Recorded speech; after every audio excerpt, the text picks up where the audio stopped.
He had a biomedical engineering degree, so he knew this firsthand.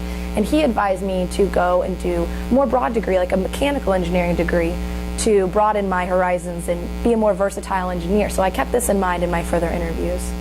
And then my next interview is Miss Jessica Sampson, also at Orthofix, and she's a manufacturing engineer. So that's more of putting the devices together and fixing the kinks and how they're created and stuff. So she's, again, the orthopedic focus and building devices, which was really cool to me. I really liked hearing about that.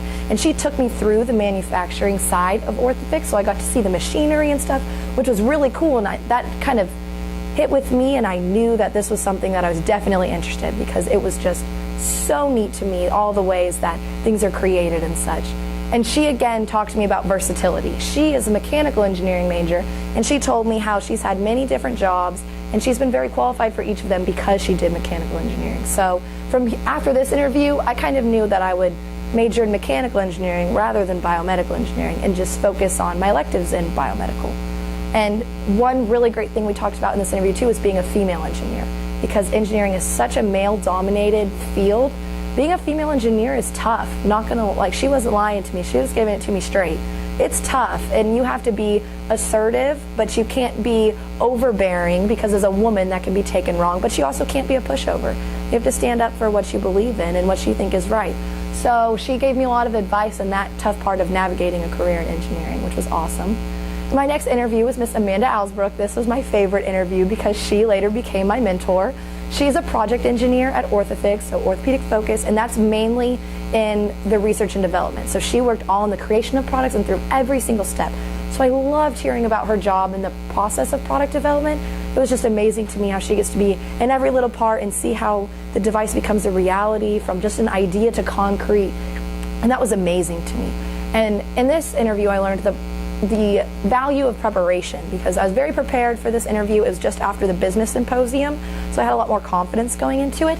And I feel like it was personally my best performance at an interview. I feel like I was my best self, and I was very professional, and we could carry on our interview like a conversation. So I was very confident in this interview, and that was all thanks to my preparation.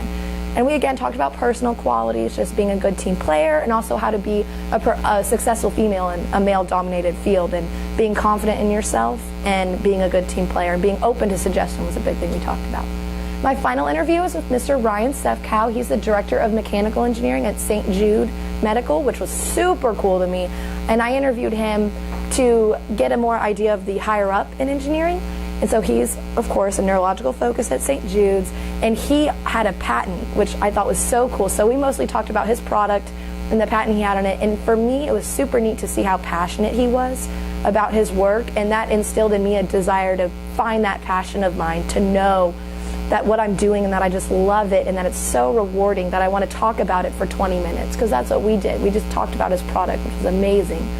And so he told me about being open to finding your passion, because he worked in software and hardware development, and one day he just wanted to work closer to home and decided to work at a biomedical engineering firm, and he fell in love, and now it's what he's going to spend the rest of his life doing. So he just told me it's so important to be open and not have a closed mindset in what you want to do, so that way you can really find that passion. And he interviews a lot of people, so he gave me some great interview tips, which would have been great had it been earlier in the interviewing process, but I know it'll help me when I'm trying to find a job.